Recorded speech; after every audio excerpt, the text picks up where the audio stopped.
जो रस के पिपासु हैं, जो रसास्वादन करने में चतुर हैं, वही इसके अधिकारी हैं।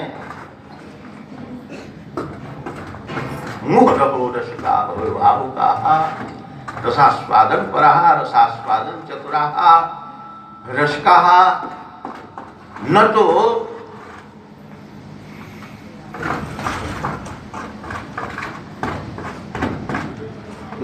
क्षणे क्षणे भजन गायका नाम, न तो संगीत वाद्य सहायका नाम, न तो भाव प्रदर्शनकारी नाम, भाव को प्रदर्शन करने वाले, कथा का लोप करके बीच बीच में भजन गाने वाले। देखो एक कमी सुखदेव जी में भी दिखाई देती है, ध्यान से सुनना, बहुत बड़ी बात कह रहा। आज थोड़ा सा वक्ता चल जाए तो देखो पानी के जहाजों में उनकी कथाएं होती हैं, प्लेन में कथाएं होती हैं, परंतु सुखदेव जी का पहले तो ये पता नहीं कि कहां से आए वो, उसके बाद कथा कह करके कहां चले गए वो, कोई कुछ नहीं पता ही नहीं आज तक। दूसरी बात, यदि सुखदेव जी की कथा में करंट होता तो उनकी भी कथा प्लेन में होती, पानी के जहाज में होती, विदेशों में होती, और एक ना तो दो चार तो होती। इसका मतलब ये उनमें कोई ना कोई कमी थी, इन पांडुओं में कोई कमी नहीं, जिन्होंने संस्कृत पाठशाला का फाटक नहीं देखा है, जिन्होंने कभी संस्कृतियों के चरणों में माथा नहीं झुकाया है, जिनको चार आदमियों के बीच में गुरुजनों के चरणों को स्पर्श करने में शर्म लगती है। विद्यावताम भागवते परीक्षा, साधारण बात नहीं। मोहरहो रसिका भूवि भाव, श्रीमद् भागवत जैसा दसम स्कंद करुणा में विभोर हो जाता है प्रेम में व्यक्ति, परंतु संपूर्ण भागवत की 18,000 श्लोकों में सुखदेव जी की आंखों में आंसू नहीं आए कहीं पर। लेकिन आज का वक्ता ऐसा रोता है कि उसको देख करके दूसरे भी रोने लग जाते हैं। ये नाटककारियों का विषय नहीं है। श्रीमद् भागवत विद्वानों का ग्रंथ है, खूब मांडूकों की बपौती नहीं है। विद्यावताम भागवती परीक्षा, विद्यावताम षट शास्त्र कोविदा नाम, न्याय वेदांत व्याकरण इत्यादि षट शास्त्र कोविदा नाम श्रीमद् भागवती परीक्षा। बड़े बड़े विद्वानों में ये बात क्यों कही? इसलिए कही है प्रेमियों कि यदि ऐसा ही होता चला गया तो देश की स्थिति बहुत बिगड़ जाएगी। व्यास गद्दी की मर्यादाएं नष्ट हो गई हैं। जो अपना नाम लिखना नहीं जानते वो व्यास गद्दी पे आकर के उपदेश करते हैं, भोली भाली जनता का शोषण करते हैं। दूसरी बात ये है कि अब इससे भी ज्यादा कुछ कमी थी तो वो भी पूर्ति हो गई है। वो क्या है कि व्यास गद्दी पे व्यास लोग घूंघट मार के नाचने और लग गए। ये कमी थी, ये भी पूरी हो गई। अब इससे आगे चलते हैं कि यहाँ से आगे देवियां भी कथा कहने लग गई हैं। और एक बस गाड़ी नहीं चलती तो एक कथा कहती है, एक खड़े होकर नाचती है। भविष्य किम भविष्यति, मेरी दृष्टि में क्षमा करना, लोग बुरा मान जाते हैं लेकिन मैं सही सत्य कहता हूँ और शास्त्र के अनुकूल। चार व्यक्ति ऐसे हैं जो उसको कोई बुलाओ या नहीं बुलाओ, जो कहना है सत्य कहेंगे, शास्त्र के अनुसार कहेंगे, न्याय के अनुसार कहेंगे, अन्याय की बात को सहन नहीं करेंगे। सबसे पहले पुरी शंकराचार्य, मेरी दृष्टि में पुरी शंकराचार्य श्री अनंत श्री विभूषित पुरी शंकराचार्य श्री निरंजन देव जी तीर्थ एक बार हरिद्वार गए थे। उस सभा के मंच पे जैसे ही पहुंचे वहां प्रधानमंत्री इंदिरा जी का फोटो लगा हुआ था। बोले ये संतों का मंच है या नेताओं का? महाराज प्रधानमंत्री हैं देश, नहीं, इसको उठाओ, उतारो, जब ऊपर चढ़ेंगे मंच पर नहीं जाते, उतारना पड़ा। इसके बाद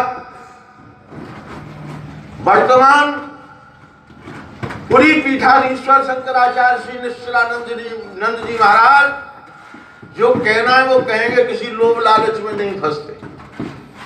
शंकराचार्य होते हुए और बेचारे साधारण गाड़ी से जाते आते रेलवे से। इसके बाद में एक और महानुभाव है, मुझे इस समय याद नहीं आ रहा है, विस्मरण हो रहा है, वो भी साफ साफ बोलते हैं। हाँ जी, रामभद्रा, हमारे पास रामभद्राचार्य जी। और फिर इसके उपरांत में ये आपका बालक, जिसको लोग बहुत बुरा मान जाते हैं कि अभी ऐसा करते हैं, ऐसा करते हैं, निंदा नहीं करनी चाहिए किसी की। अरे हम जब पूछते हैं कि निंदा कहते किसको, ये बताओ। रामायण में रावण की बात नहीं कहोगे तो राम की बात, चर्चा रामायण पूरी कैसे होगी। राम के जो सही बात को कहना निंदा नहीं है, रावण के जो कुलक्षण है वो तो कहना ही पड़ेगा। वर्तमान स्थिति ऐसी भी हो गई है, पूज्य बाबा राधा माधव दास जी इसके पूर्ण जानकार हैं, जो गद्दी पे चाहे छोटा सा बालक बैठा हो वो भी व्यास जी का स्वरूप होता है, उसके बराबर में गद्दी नहीं लगती। यदि कोई बहुत बड़ा आचार्य आ जाए तो 5 अंगुल नाप करके गद्दी नीचे लगाई जाती है। आजकल लोग बराबर की गद्दी पे बैठने लगते हैं। दूसरी बात, मैं ये सुनकर के हंसता हूं वक्ताओं के मुंह से, संतों का सिद्धांत है, कहते हैं सिद्धांत, व्याकरण की सिद्धांत कौन भी लगाई है तुमने? संतों का कोई सिद्धांत नहीं होता, सिद्धांत होता है भाष्यकारों का, उसी के आधार पर संत महानुभाव चलते हैं। तो ये भागवत धर्म एक ऐसा धर्म है जिस पर चलने वाले का कभी पतन नहीं होता। 1 सेकंड के अंदर एक एग्जाम्पल देता हूँ, दृष्टांत देता हूँ, जिससे आप समझ जाएंगे कि देखो, एक ग्वालिया था और एक संत आ रहे थे, उनसे माने बहुत अनुग्रह करके दीक्षा ले ली नहीं, तो उसके सामने शर्त रखी नहीं, मैंने जाड़े जाऊंगा नहीं, एकादशी व्रत करूंगा नहीं, सबरी शर्त उसने स्वीकार कर ली नहीं, समय का अभाव है, इतनी नहीं शर्त। तो उन्होंने कहा कि देख तुझे भगवत नाम देते, श्री कृष्ण कृष्ण कृष्ण कृष्ण कृष्ण जपते, ठीक है, तो जपता रहे बेचारा। अब होता क्या है कि एक दिन गाय तो चराता था, एक दिन गाय चरा रहा था, बरसात आ गई, कीच हो गई, उसका पैर फिसल गया और झट से हटका भाई, सबने तो कपड़ा कीच में है गए और वो कृष्ण कृष्ण नाम को भूल गया। अब वो डंडा लेकर के खड़ा हो गई उनके पास में, सोच रहा हो जो भयो सो तो भयो, मैं तो गुरु जी के दय मंत्र भूल गया। फिर सोचने लगा, बोले 2 अक्षरों पर था वो मंत्र, या तो का पे था या खा पे था। कम ब्रह्मा कम मधुरात मधुरम ब्रह्मा, कम ब्रह्मा कम आकाश सदृशम ब्रह्मा, दोनों भगवान के नाम है। कापे था या कृष्ण कृष्ण कहा ना, कापे था या खापे था, दोनों में थी। फिर ध्यान आयो, और वो ध्यान आया, बोले क्या? बोले उनने यूं कही, खिसक खिसक खिसक खिसक जब तो रहियो, भगवान श्री कृष्ण प्रकट हो गए। बोले ऐसा नाम तो गर्गाचार्य जी ने भी नहीं रखा था।